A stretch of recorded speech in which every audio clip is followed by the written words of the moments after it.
Hello and welcome to the G3 Plus podcast. Joining me today is Halvor Dahl, who's the head of games at Blue Guru Games. Halvor, thank you very much for coming on. Thank you, William, for having me. Pleasure to join.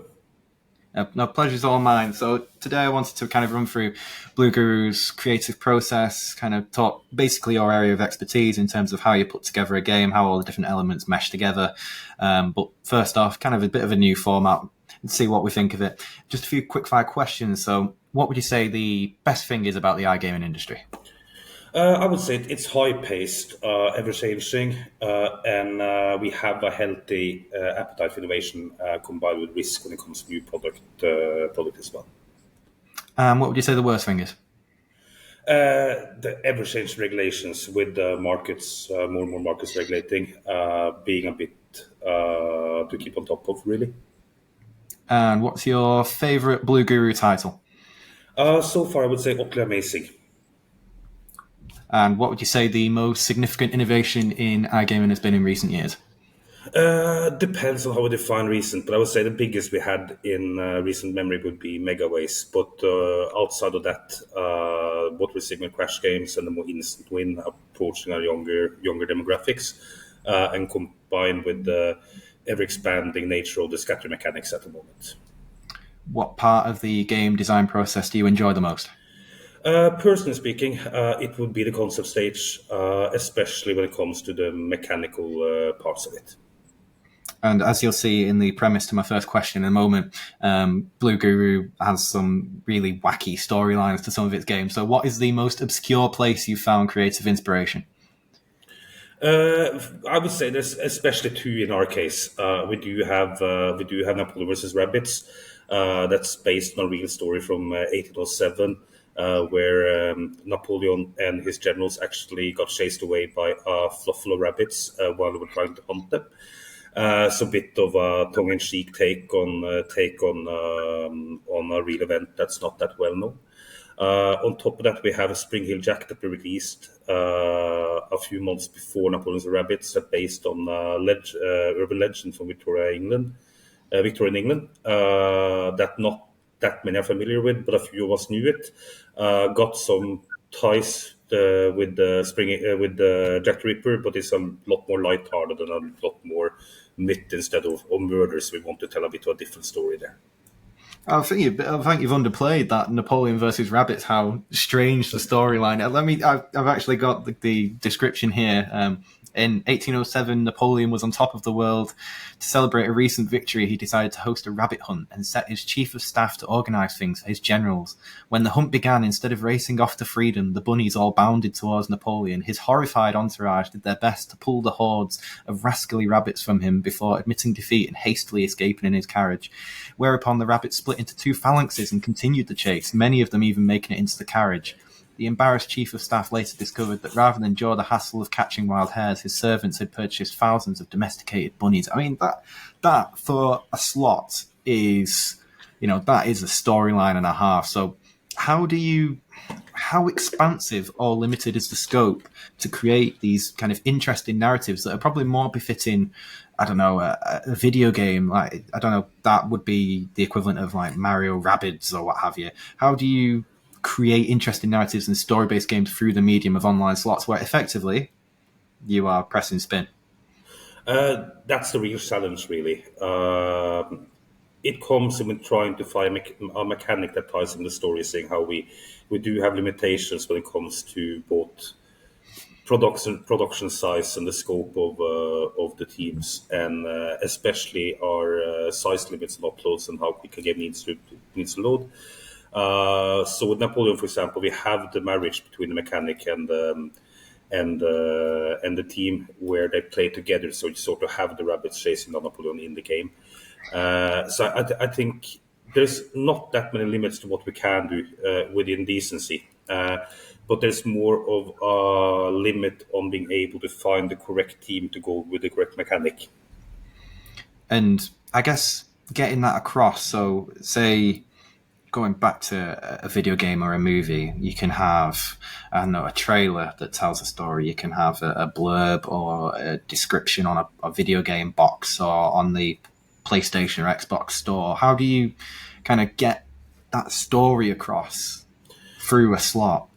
I think Napoleon vs. Rabbits is a good example on it actually, because I think of our game so far, we did the best job with presenting what's happening in the game with the cutscenes. So we want to go from the free game over to when it finishes. For example, you actually have Napoleon being chased away by the rabbits there. So we reiterate it.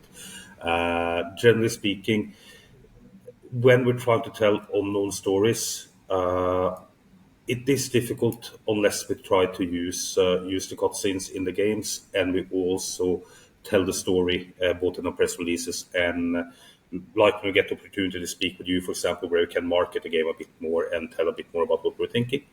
And obviously, we hope that when things get weird enough with our games, that people actually take the time to maybe Google what's going on and if there's actually a story behind it, and maybe explore a bit on their own as well for it, especially with these games that actually have root in reality. That's interesting. It's not something that I considered. Rather than just kind of animations between base gameplay and bonuses, actually having full blown cutscenes. Do you think that could be something in the future? You know, we're talking like AAA style kind of cinematics and dialogue taking place. Do you think that's something that might enter the slots world? Hopefully, in the current environment, with the biggest limitations, in my opinion, currently comes with the obvious need that the game loads within a few seconds before people lose interest, but also with the iOS, for example, where we can't really have an unlimited loading size if you want to have that app available. But as soon as technology improves and the smaller we can get compromise the sizes of everything, the more we can tell. And there's obviously other mechanics you can use. You can, for example, use like NetEnt did many years ago with Jackhammer, where they told a story where you had sort of the 60s, 70s cartoon style cutscenes where the villain was chasing one of the characters across the screen, for example. So there's ability to do that.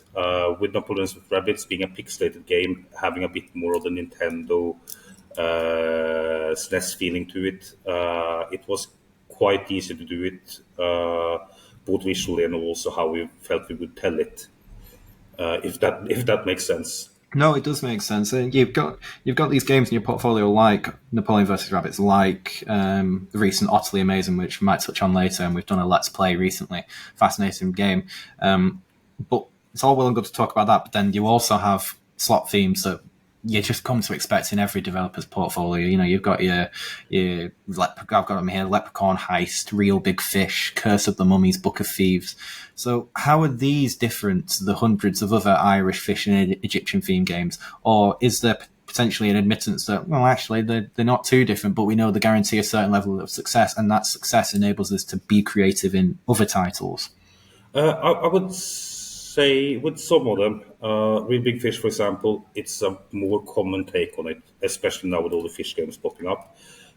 We had a bit of a unique delivery mechanic on how the fishing game works in this case. And we took more of we worked on some concept. We came across something that looked really nice from design point of view.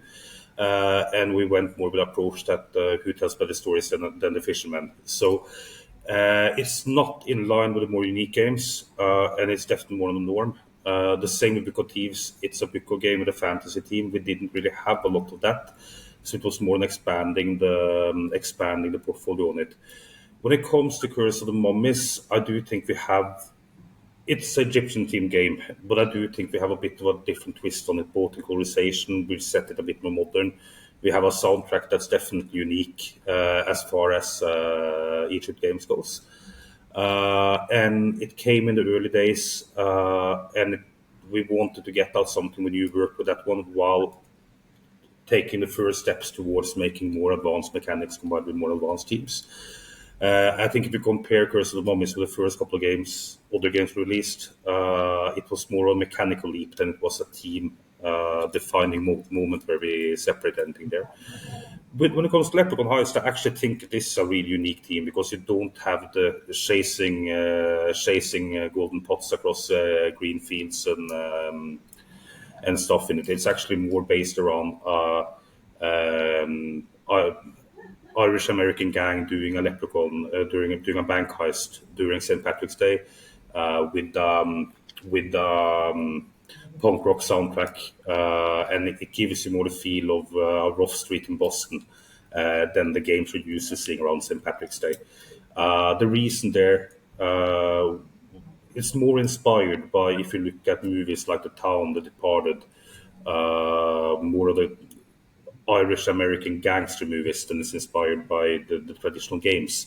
So I think that's a game where the name maybe misleads people who think it's traditional, while the team and the take on it has been quite unique. And with your design head on, do you see these game themes as something that just it has to be done, or do you enjoy the challenge of kind of iterating on very well covered ground? Do you prefer creating a game like Napoleon versus Rabbits that's completely different, or do you kind of also enjoy the challenge of going, right, okay, we're going to do an Egyptian themed game, this is how we're going to do it and do it differently? It's definitely more interesting and not necessarily more challenging to create fun teams because it's more engaging. It's easier to get the entire team on board when it's not something we've done 10 times before. Yeah. And it's a lot easier to separate. And what we're also seeing is when we go unique and when we have like Napoleon versus Rabbits and we have Utterly Amazing, they do perform better than if we're trying to stick out as being one of 50 fisherman-based games, because it's more unique, it's more separate, and it puts us more apart from the rest of the releases around the same time, and people remember them better. Do you think the mindset's starting to change amongst players and that it's not necessarily just theme related? Of course, there is an element of that. There's always going to be your punters who go, fishing game, going to go on that. That's just what I like. That's what I do. But do you think there's maybe a new mindset that's created around potentially just mechanics going, oh, I can see that that's got that particular mechanic, so I'm interested in it. I don't really care about the theme. Or is it that, okay, that's completely different. Napoleon versus Rabbit. So let's play that. That sounds wacky. Where is the general mindset of players, in your opinion? I think there's a mix. There's definitely players that prefer what they got used in the early days when we had a lot of Greek and Egyptian team games, for example, combined with the fruit games. But based on the trend I'm seeing more a trend towards going for the mechanics they like, and also bigger willingness to try out new stuff they haven't, and also try out new studios they haven't before. Sorry, compared to early days where you might, if you played one studio, you stuck to that studio because that's the ones you trusted. Now the trust in the industry is a bit bigger, and the variety of the quality you get has obviously gotten a lot better as well. So people are more likely to give different things a shot. We're also seeing a bigger expanse on the teams we see from the really weird to the more classic food games we had all the time. It's ever expanding and getting more and more diverse. And delving into that design side, which we kind of said at the top of the podcast about how gameplay elements work and how you go about your business at Blue Guru, how does a game's theme influence the type of graphics you strive for? Or would you say that there is a signature style across the whole portfolio? So say you're creating Utterly Amazing and you're creating, go back to Napoleon versus Rabbits, would you say that the type of graphics you produce are dictated by the artistic direction is dictated by the theme, or is it so you go, right, okay, that's going to be more cartoony, we're going to go for a more realistic look with this one, or is there kind of a Blue Guru blueprint, if you will, that you strive for? We always try to take the theme of the game into consideration with art. So if you look at, we have some fairly cartoony games like Utterly Amazing most recently, while we have also darker games like Leprechaun Heist, Sprinkle Jack, where we had a bigger focus on it. We wanted darker, we wanted rougher, we wanted more realistic. But from our point of view, we have a really skilled team of designers. They can handle different styles. When me and Lloyd, we usually send the game briefs over. We have a specific style. We have concept art already drawn up to a simpler level, and then we leave the room for them to come back with a different style if they think something else can work as well, and then we pick what we think is the best fit from there based on the feeling we want the game want to present, etc. Then obviously there's other cases like Napoleon's with Rabbits, where we knew exactly what we wanted from day one. We wanted pixelated, we wanted the sort of half annoying late 80s, early 90s console feel to the sound of it, right? Where we were more restricted with it. But generally speaking, it's more about finding the total package that worked the best. And occasionally there's styles that we didn't expect to like that we end up really liking. And when it comes to sound, I think that's so. I think it's understated how important that is in slots, particularly. Because if you're playing a video game, for instance, you have the pause menu music, you have the main menu music, you have the music when a certain action's happening, like combat, or when you're exploring, or this, that, the other. You have all these different options. Whereas with slots, this is most likely going to be the theme that you're going to hear throughout. Don't get me wrong, you're going to have the noises when you hit jackpots, you're going to have the noises when you spin and things like that. But in terms of the actual theme in the background, if that's annoying, that's it. The player's going to bounce because it just becomes terribly irritating. So how significant a role do you think that music plays in the player experience, and how do you use audio to enhance the game story, which we discussed at the top, and also convey a sense of presence to the player? I think all parts of a game matters, from the general just outline feel of the game, the art, the tempo, and of course also music. And I do think that the music can take a really good game to be a great game. Yeah. But it's about a mix. It's about what you want to convey. It's about the feel you want to create. If you look at Utterly Amazing, for example, we went more with the early 90s Yeah. TV series feel to it, right? Because we sort of wanted the Captain Planet, if you remember the cartoon, feel to it more than we wanted the really dark, there's garbage in the ocean feel to it. But it depends. We got limited time to convey the music. We don't want it to be too repetitive, and we sort of want to have two different feels to both for base and free game. So it's more about creating a mini soundtrack that does not get too repetitive, where we keep the quality and we also support the team of it. We work closely with our audio partner, Real Tracks on it. That also give us pointers and help out where we have a going dialogue. We can try bits and pieces, change things if it gets too powerful or too slow. So if the concept of the game is the first thing in the design process, the concept's at the core, what's the last thing that's done in the design process? What was the last gameplay element that you implement? I presume is it UI? Is it sound? Is it The first one would practically be the UI. We have a core UI and they've adjusted it as we design. The last part of it would actually be the sound, because we can't really do the sound for animations until we finalize the animations, for example, and we can't really get that part in before we know exactly that the same parts the games are working like it should, and we're not going to do changes to mechanics and stuff. And to go full circle, what is Blue Guru after with its slots in terms of the player experience you're trying to convey? Is fun fun singular the aim, in that are you looking for like console level fun, blackjack level fun, or is that not achievable with slots? Are you looking for something that passes the time? I don't know. What are you looking to achieve in games? I think it's important that we separate what we're able to do compared to what you can do with a AAA game for a computer or a console, Yeah. for example. We have other challenges, limitations than they do. So to be a competitor of what you can experience in a computer game, I don't think that's realistic for the foreseeable future. When it comes to the experience, when it comes to blackjack, for example, if you're looking at playing at the casino, that's more a social experience, of course, than it is playing online. But I do think with slots, personally speaking, I enjoy them more than I enjoy blackjack, roulette, the more classical casino games.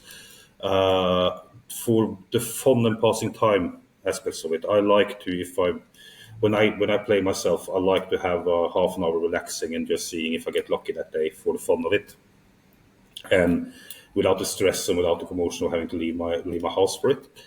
But at the core of it, we try to deliver something that's entertaining, even if you don't win, something that you enjoy and something that you want to return to, without being too much in your face with the thematics. We want to tell stories, we want to explore what we can do with them, while staying with our core values pretty much. For example, as utterly amazing, Lloyd was the one most responsible for the game. He is focused on environment, animal welfare, etc. And it was a great chance to tell them focus on it without being too much in your face and without being preachy. We could still make a fun game around something one of us or many of us care about and want to highlight a bit as well. And speaking of utterly amazing, just an update on that. It was a big release for the company. We did our Let's Play, which I really enjoyed doing. Look forward to doing more, hopefully, in the future. How has it performed since launch? Has it lived up to the expectations that you had? Yeah, it's lived up to expectations and what we hoped for. Like with every game, we always hope for the better. So we would obviously hope it did even better than it did. But we're seeing the game establish itself as a steady performer,